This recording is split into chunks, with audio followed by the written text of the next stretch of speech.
All right, let me see if we can hear you now. Is that better? Almost. Turn her up just a little bit. Is that better? That's better. Let's see if we can get you now. Okay, 2 questions. One, I think you said that the officers should carry their oath of office. And should they show it if an individual asks the officer for the oath of office? And Ask that question one more time. I think he mentioned that the officers carry their oath of office. If a individual asks them, should they show them or tell them their oath of office? Okay. And second, he was talking about, the police are well trained, and I just wondered, with all this training, instead of having them shoot to kill, what about shoot to maim? Shoot a gun out their hand, shoot them in the leg, anything but just kill a person before they have all the facts. Thank you. All right, thank you for your call. Mute her, please. Yes, sir. Okay, the first answer is they don't per se carry an oath of office. What they'll carry is credentials, and it should be a picture ID like what I have on now, a shield, a star shield if you're the sheriff, or another type of shield if you're with the police department. And what you want to do is, that's what you want to ask for. You want to look at the picture and look at it and get a good idea, if those credentials are real. And of course, I know it's probably hard for the average citizen to know whether it's real or not, but you want to pay special attention to the picture. And of course, most people know what the shields of their local agencies look like, and that's what you want to look at. The second question is a good question.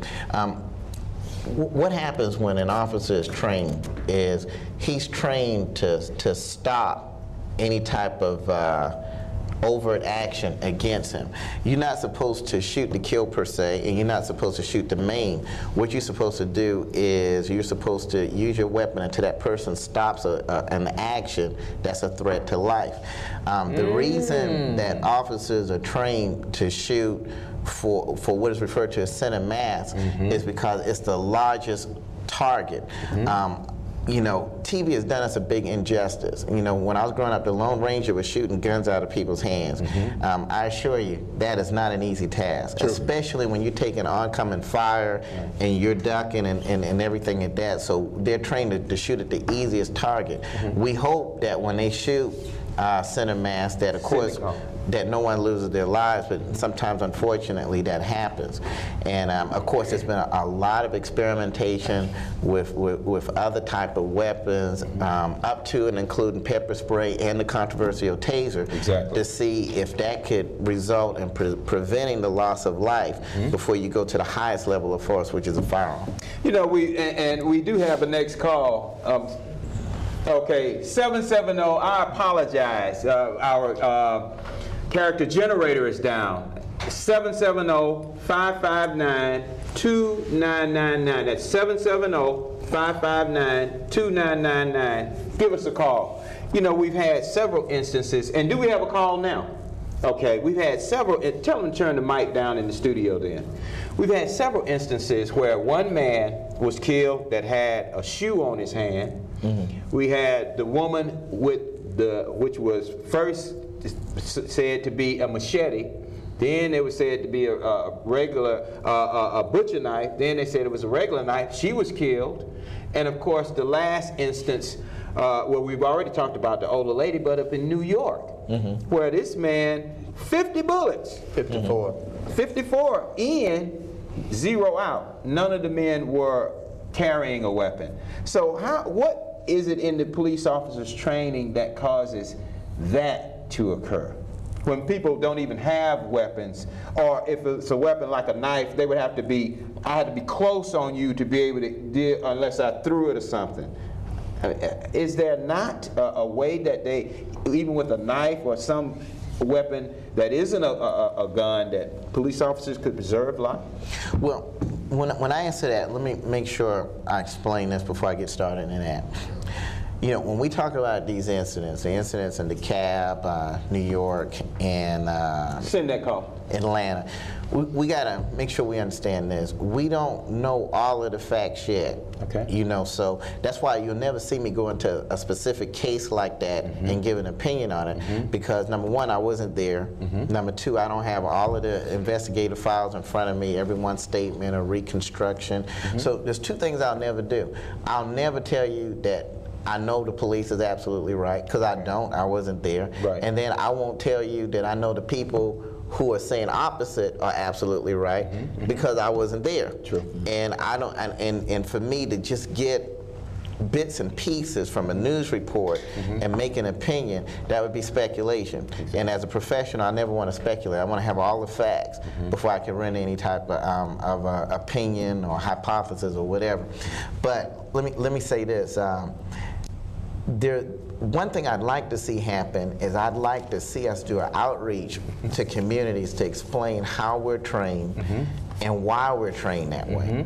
Because a lot of people, their perception of us as CSI, and their perception of us as New York Undercover or Miami Vice, and there's a distinct difference between Hollywood and what we actually do.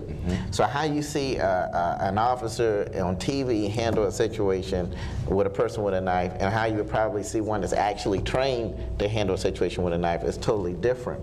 A lot of people are under the impression that if a person has a knife, they did an experiment with a training, and it's pretty easy for a person to bridge the gap if there's a distance between them and an officer very, very easily. Okay. And they've shown that with a man running towards an officer, and if he's not able to get off a shot, that he could be injured. That's actually happened in real life. Then, in addition to that, a lot of people don't know how a bullet actually affects a body. They automatically think one shot, and if you look at Hollywood, some people, they get shot one time, they fly up in the air and they hit the ground or whatever. Actually, in real life, you'd be surprised how long a person can survive. A lot of them don't even know they're shot. True. And they're still able to do a lot of damage. So I'm in no way, I'm not going to sit here and defend law enforcement, and I'm not going to sit here and be down on law enforcement. Each situation is totally different. Okay. Unless I'm there and I got all of the facts, you know, I refuse to criticize those officers, and I refuse to criticize the people who are saying something is wrong unless I got all of the facts.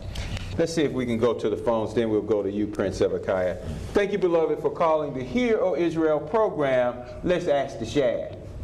Yes, I have an issue with the whole United States police force now. It's more like the old South African.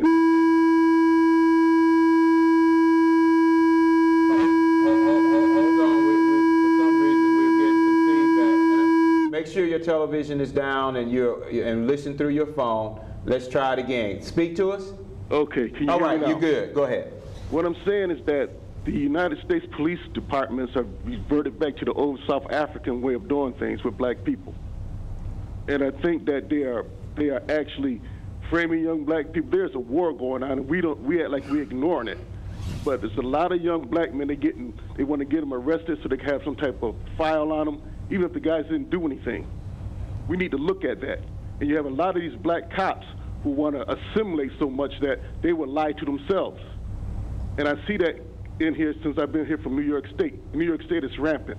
That's why they killed that young man in New York State the other day. I think we need to open up our eyes and quit lying to ourselves.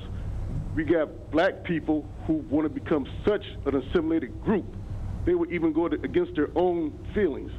And I'm seeing this. We got to speak up and say, this is enough. They're killing black people. We need to stop it.